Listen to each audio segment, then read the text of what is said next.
back to my channel. You're watching another episode with Wombat. And today we are going to get right back into it. We're watching Star Trek Lower Decks once again.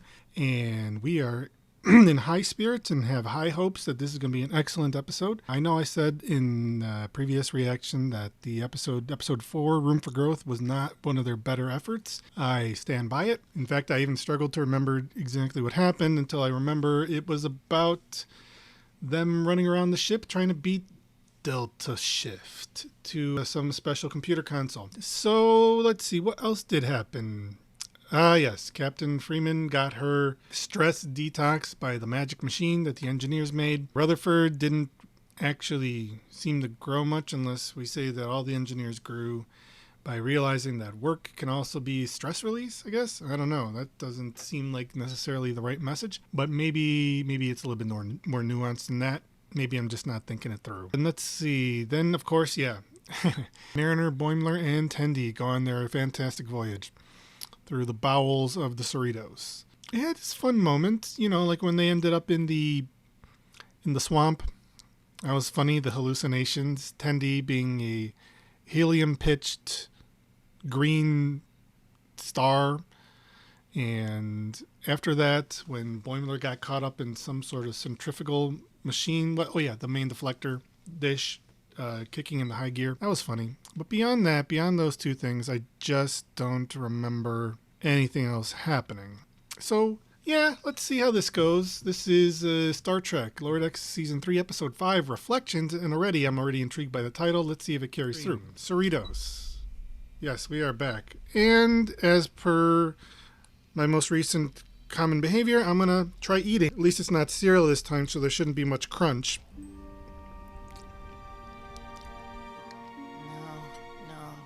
No. Sorry. That was unreasonably funny. Oh, and that's it? That's it. Wow. I have seen some quick and fast cold opens, but that was the coldest one yet. That was just, that really, wow. Rutherford has a nightmare, and that's the tone we're setting for the episode.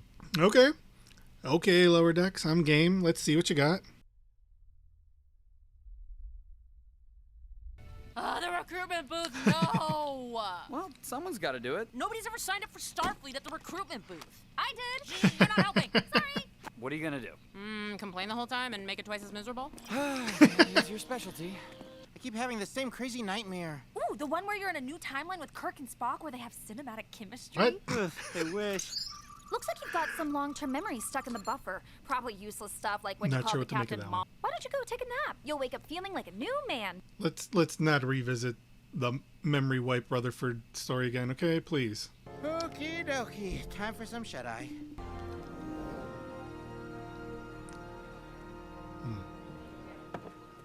The collectors, huh? Get your Starfleet!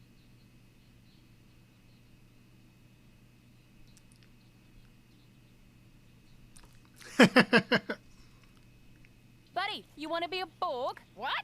No! Starfleet crews get assimilated all the time. Hope you like being covered in black Oh rubber no! tubing. Not the black rubber tubing. Borg drone, Starfleet drone. What's the diff? The diff is I'm about to shove one of those artifacts up your ass. Why does this totally awesome archaeologist sound like an Australian or a New Zealander? I mean, it makes sense. But It blasts out mind control pollen. Jeepers creepers. That's swell. I don't even talk like that. She's gonna see right through you.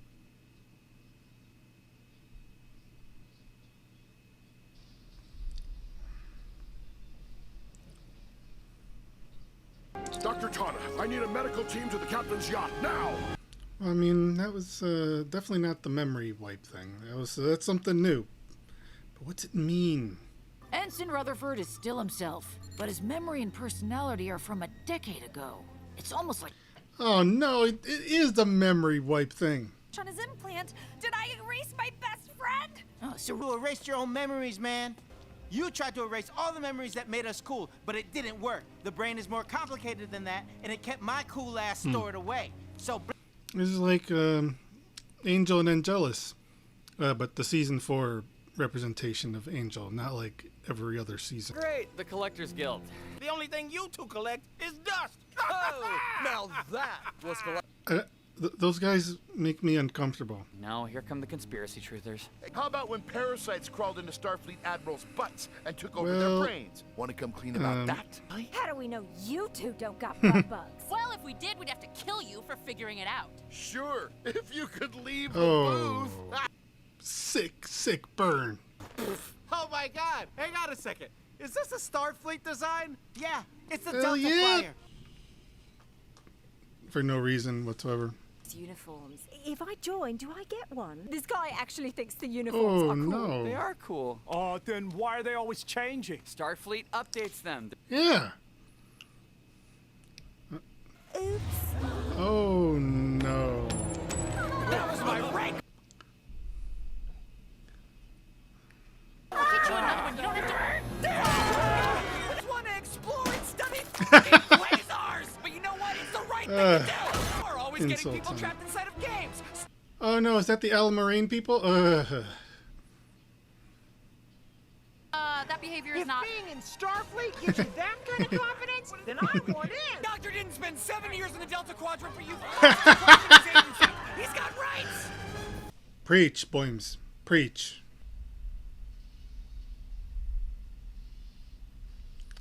Oh, so that's what that is. I mean, that's cool, but also a little bit disappointing. I was really hoping for, like, real Romulan attack. All right, Mariner, you better be in that booth with a pad full of names or... I failed the Kobayashi Maru 7 games. You're safe. What are you doing? Mariner, get us out of here. Okie dokie. Did he forget that all of this is like a mental manifestation? Do something There's after nobody all. to save. Don't. No. Ooh.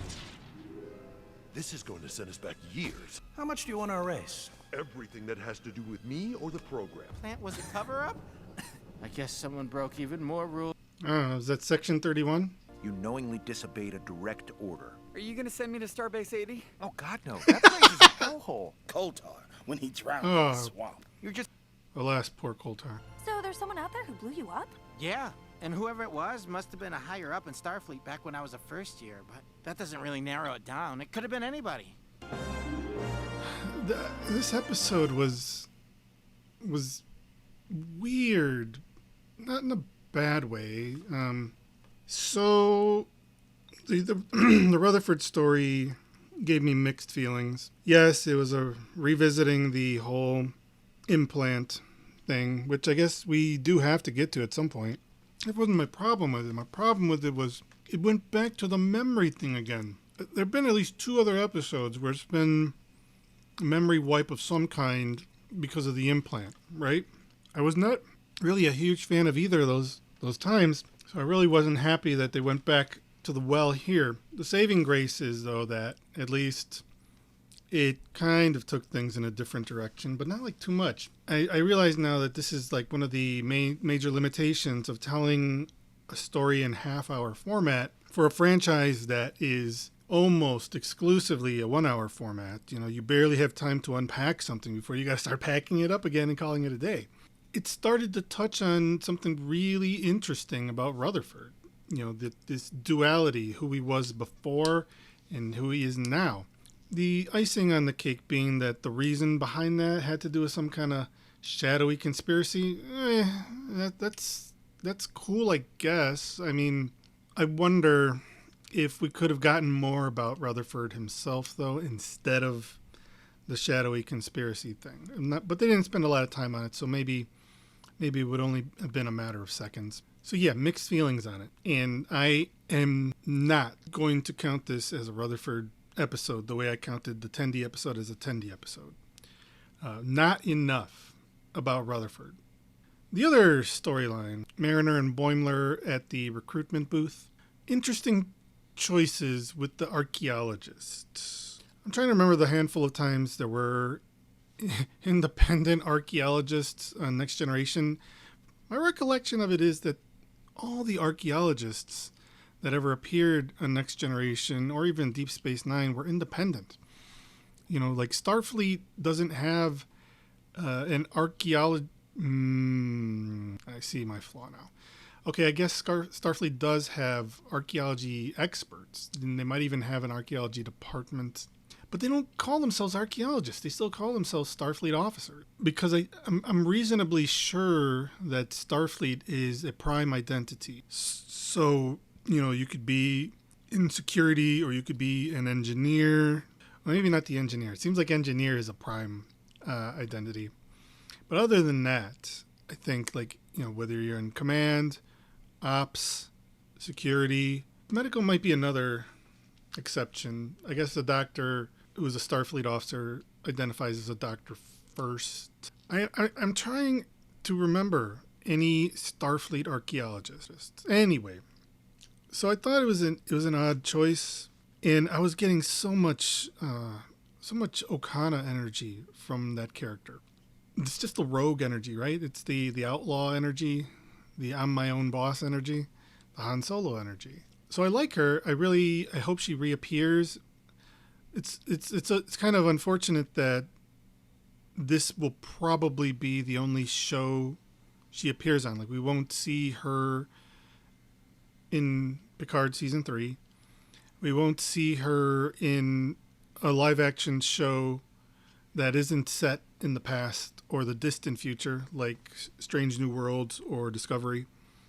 You know, if they ever roll back to the 24th century, I don't think this character will be around, and I don't think they'll create a character like that. Star Trek shows generally don't have civilians, except for Deep Space Nine. On Voyager, there was Neelix and Kes and Kes 7. Maybe I don't know what I'm talking about. Picard was pretty much all civilians, so I guess the Star Trek does have some kind of a relationship with civilians, but not archaeologists. No, they don't have archaeologists. Although Picard, what did he call himself? He fancied himself a fan of archaeology or something. I'm gonna have to look up that episode. You know, the episode where Q kidnaps everybody and turns them into a Robin Hood story. Well, that was a long-winded babble fest of civilians and archaeology in Starfleet. I am not sure why they went that route. You know, like the antagonist, Mariner's antagonist could have been anybody. Could have been any vocation. They chose archaeology, and I'm not sure why. I don't want to believe it was a random choice. I want to believe there was an intention behind that, but it being lower decks, it's very possible that it was just a random choice. Mariner didn't really have much to travel emotionally in this episode. All she had to do was keep her cool, and she kept her cool. Boimler, on the other hand, inexplicably lost his damn mind. Is this some new variation of Bold Boimler? I don't think so. Because in my opinion, in order to be a part of Bold Boimler, you have to first set the context by using the phrase Bold Boimler, and I don't think it popped up. I'm not sure why he suddenly went crazy. Can anyone explain that to me? I understand he gets upset, like Mariner got upset, and I was getting upset too. I happen to think that Starfleet is a noble, honorable organization for the most part. It has like a bunch of bad seeds, but it's not a military organization. But I think you have to admit it's a quasi-military organization by one simple fact that they use military ranks. I'm wondering about that now. When and why? I'll have to try to research a little bit, but getting official Star Trek lore, like canon Star Trek lore, like is very tricky, you know. All those books on like technical schematics and the history of Starfleet and whatever, none of that's really canon, or, you know, it becomes canon one day and then the next week it's not anymore. So I don't know where I'm going to get it from. Memory Alpha, maybe?